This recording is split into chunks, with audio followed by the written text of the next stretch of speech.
ಸಾರ್ದು ಒಂದು 4 ವರ್ಷದ ತೋಟ ಇದೆ. ಅಕ್ಷಯ ಸಮೃದ್ಧಿ ಯೂಸ್ ಮಾಡಿದ್ದಾರೆ. ಇವತ್ತೊಂದು ಗುಬ್ಬಿ ತಾಲೂಕು ಹೊನ್ನಳ್ಳಿ ವಿಲೇಜ್ ಶಾಂತಕುಮಾರ್ ಸರ್ ಜೊತೆ ಇದೀವಿ. ಯಾರೇ ನೋಡಿದ್ರು 4 ವರ್ಷಕ್ಕೆ ಇಷ್ಟು ಹೊಂಬಾಳೆ ಬಿಟ್ಟಿದೆ ಅಂತ ಹೇಳಂಗಿಲ್ಲ. 1, 2, 3, 4, 5 ನೋಡ್ಬೋದು. ಇವ್ರು 4 ವರ್ಷದ ತೋಟ ಎಲ್ಲ ಇದೇ ತರ ಇದಾರೆ. ಶಾಂತಕುಮಾರ್ ಸರ್ ಮತ್ತೆ ಕೇಳ್ತಾ ಇದೀನಿ, 4 ವರ್ಷದ ತೋಟನ ಪಕ್ಕನ ಸುಳ್ಳ? ಸರ್ ಸುಳ್ಳು ಹೇಳ್ಬಿಟ್ಟು ಲಾಭ ಸಿಗೋಂಥದ್ದು ಏನೈತೆ ಸರ್ ಅದ್ರಾಗೆ?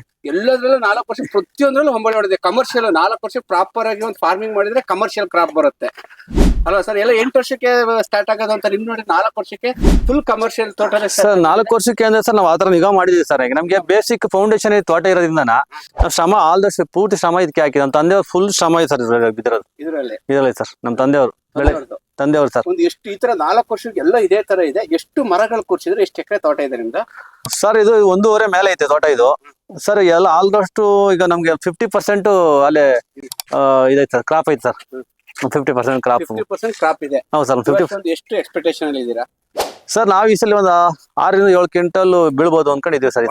ಒಣ ಅಡಿಕೆ ಸರ್ 8 ಕ್ವಿಂಟಲ್ 4 ವರ್ಷಕ್ಕೆ ಒಣ ಅಡಿಕೆ ಬೀಳ್ಬೋದು ಅನ್ಕೊಂಡಿದೀವಿ ಸರ್. ಒಣ ಅಡಿಕೆ.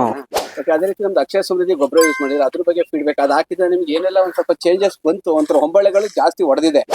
ಬೇರೆ ತೋಟಕ್ಕೆ ಕಂಪೇರ್ ಮಾಡ್ಕೊಂಡಾಗ ನೋಡಿ ಹಳ್ಳಿ ಬಿಡ್ತಾ ಇತ್ತು ಬೇರೆ ತೋಟದಾಗೆಲ್ಲ. ಈಗ ನಾನು ಊರ್ ಒಂದು ತೋಟ ಇತ್ತು, ಅಲ್ಲಿಗೆ ಹಾಕಿಲ್ಲ, ಹಳ್ಳಿ ಬಿಡ್ತಾ ಇತ್ತು ತೋಟ. ಇಲ್ಲಿಗೆ ಹಾಕಿದ್ರು ಹಳ್ಳಿ ಬಿಡ್ತಾ ಇಲ್ಲ ಸರ್, ಹಳ್ಳಿ ಕಚ್ತಾ ಇತ್ತು. ಫಸ್ಟ್ನೇ ಬೇಡ ಆದ್ರೂ ಹಳ್ಳಿ ಕಚ್ತಾ ಇತ್ತು, ಹಳ್ಳಿ ಉದುರ್ತಾ ಇಲ್ಲ. ಅದೊಂದು ನಮಗೆ ಬೆನಿಫಿಟ್ ಕಾಣ್ತಾ ಇದೆ ಸರ್ ಇವ್ರಿಗೆ.